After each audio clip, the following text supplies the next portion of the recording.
On va faire dans ce qu'on a fait tout à l'heure avec les commandes beaucoup plus simplifiées sur MATLAB. Alors pour cela, donc d'abord il faut préparer, il faut donner valeur au nombre de points qu'on va utiliser. Donc ici par exemple je prépare un vecteur de n, donc 6, 10, 50 et 100.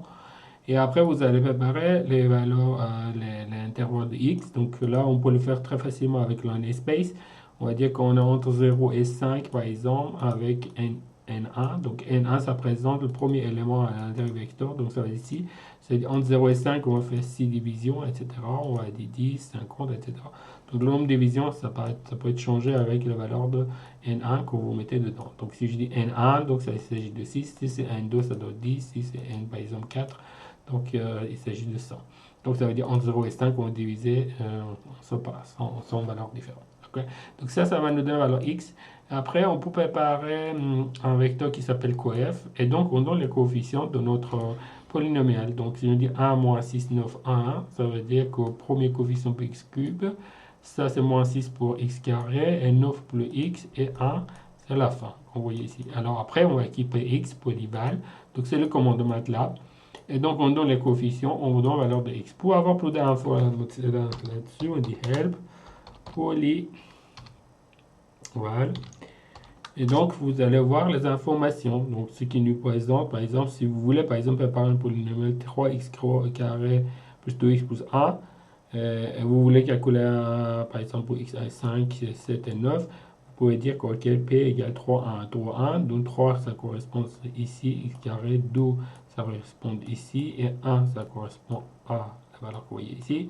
Et après, vous allez donner la valeur de x, donc 5, 7, 9, c'est la valeur sur laquelle on va calculer. Et après, vous dites y égale polyval px. Donc, vous pouvez préparer une fonction directement en façon polynomiale. Bon, donc ça, c'est une fonction interne déjà implantée dans le MATLAB. Donc, si ce n'est pas le cas, on est obligé d'utiliser les méthodes que je vous ai montrées, préparer les fonctions, préparer les valeurs et définir ces informations à l'intérieur. Donc, ça, c'est l'avantage qu'on a ici, c'est que pour les polynomiales, vous avez cette possibilité que vous voyez ici. Donc, du coup, on a la valeur de px.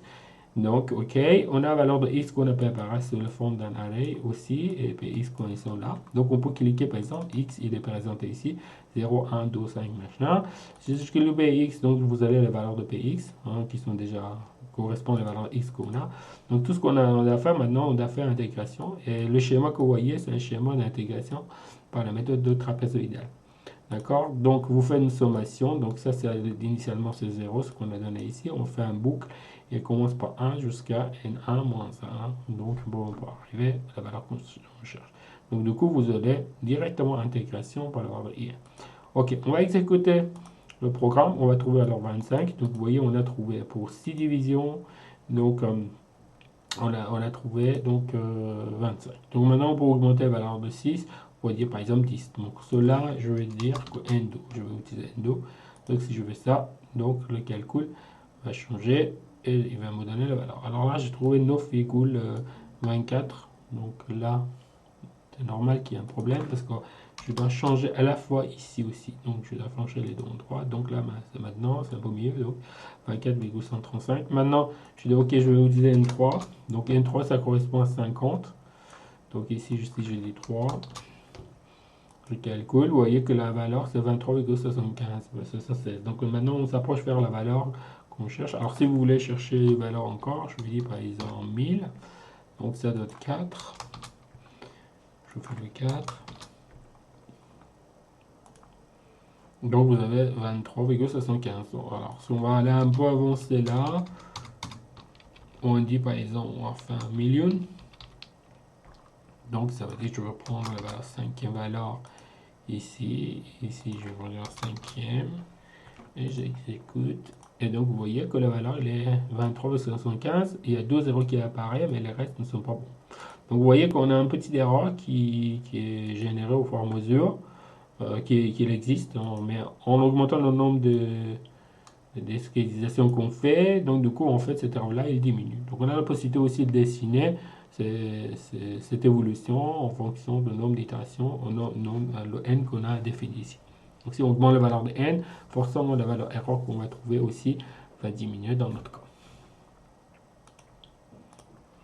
Ok, donc maintenant j'ai un peu modifié le programme pour qu'on puisse imprimer en fait les valeurs d'erreur absolues en fonction de nombre de valeurs de n.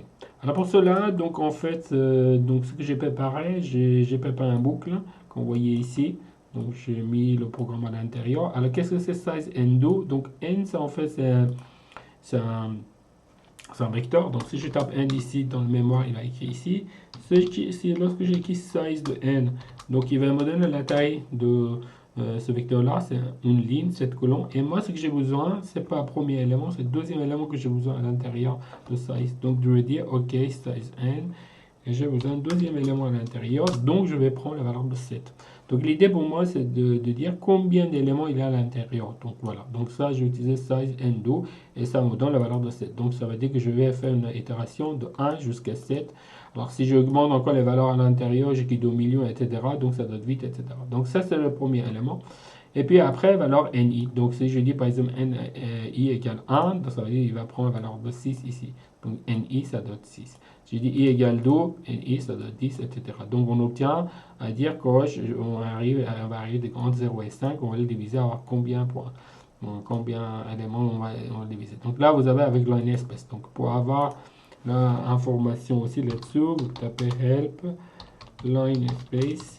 Et ici, vous donne les informations. Voilà. Donc, il génère n points entre x1 et x2. Donc, ça, c'est intéressant de savoir. Ok, bon. Donc, lorsqu'on arrive là, donc ici, c'est la même chose. On connaît bien. Donc, on va préparer notre polynomial. Et ici, on fait notre intégration comme d'habitude. Donc, ça, c'est intéressant qu'il faisait avant. Sauf que chaque fois, on faisait l'intégration pour une valeur de ni donnée. D'accord? Par exemple, si i égale, par exemple, 1, donc valeur de ni c'est 6, cette valeur-là c'est 6, donc là ce sera 6, donc on a 6 divisions, après on fait un dégât, on a la réponse. Donc la réponse, l'erreur, donc ça donne 23,75 moins la valeur qu'on a calculée. Alors moi, ce que j'aimerais bien le faire, c'est j'aimerais bien enregistrer en fait ces valeurs-là, ça veut dire pour chaque valeur de n, j'aimerais bien calculer la valeur aussi l'erreur. Donc elle est stockée. Donc comme ça, je vais les stocker en fait l'erreur dans un vecteur. Et j'ai la possibilité d'afficher, de dessiner le vecteur de n. Enfin, je fais un plot. Donc ça, c'est de x, ça c'est y. Donc vous avez deux vecteurs. Donc on peut présenter donc la valeur d'erreur absolue qu'on a trouvé, enfin la valeur absolue d'erreur, la différence d'erreur en fonction de n. Et on va présenter dans un diagramme bilogarithmique, le log.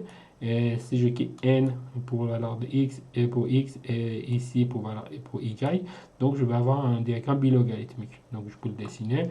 Donc si j'exécute ce programme-là, voilà, j'obtiens cette ligne-là. Alors si vous voulez avoir juste un programme juste selon le somme logarithmique, donc vous pouvez enlever celui-là et vous exécutez. Donc il va avoir comme le somme logarithmique. Donc ça c'est le logarithme que vous avez ici. Donc là vous avez selon y, hein, mais selon x vous n'avez pas. Donc ça c'est raison les valeurs. Bon alors après bien sûr on est intéressé de le faire façon différente. Donc voilà, je vais présenter comme ça, copie. Mais ici, après j'exécute et donc on regarde la courbe. Voilà, donc ici vous avez un courbe semi-logarithmique qui est présenté sur les dos. Bon, bien sûr, nous on cherche pour le temps une courbe bilogarithmique dans ce type de cas. Copie, je mets les dents ici et je fais paste et je calcule. Et donc je viens obtenir la valeur qui est affichée ici. Donc c'est beaucoup plus simple. Donc vous avez une diagramme bilogarithmique. Bien évidemment, après on peut ajouter x label. Par exemple, on dit x c'est quoi? C'est le nombre d'itérations, le nombre de divisions. Et puis après, alors il faut que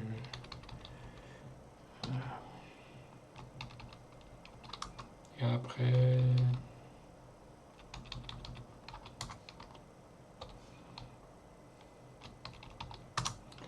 y label. Donc voilà, on va écrire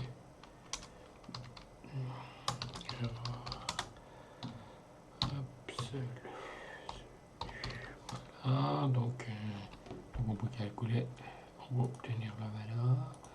On peut dessiner. Donc vous voyez, vous avez un nombre de divisions, erreur absolue, etc. pour ajouter les unités si c'est nécessaire. Alors, je ne sais pas l'unité intégrale qu'on a, mais je le mets ici. Donc, division, donc il n'y a pas d'unité. Donc là, je ne mets rien. Ici, je mets intégration. Vous pouvez ajouter les chains, etc. Vous pouvez changer la couleur de courbe que vous dessinez. Par exemple, que je vais dessiner une couleur en bleu, par exemple. Donc bleu, et puis voilà. Et la couleur, normalement, elle va s'afficher. Avec couleur bleue. Si vous voulez avoir noir, vous pouvez écrire green, etc. Vous avez la possibilité aussi d'embellir votre courbe et puis enregistrer. Vous pouvez faire un subplot comme on a fait avant, etc. Voilà. Donc je vais enregistrer. Ce que je voulais dire, donc du coup, vous voyez qu'on peut utiliser des fonctionnalités internes de MATLAB.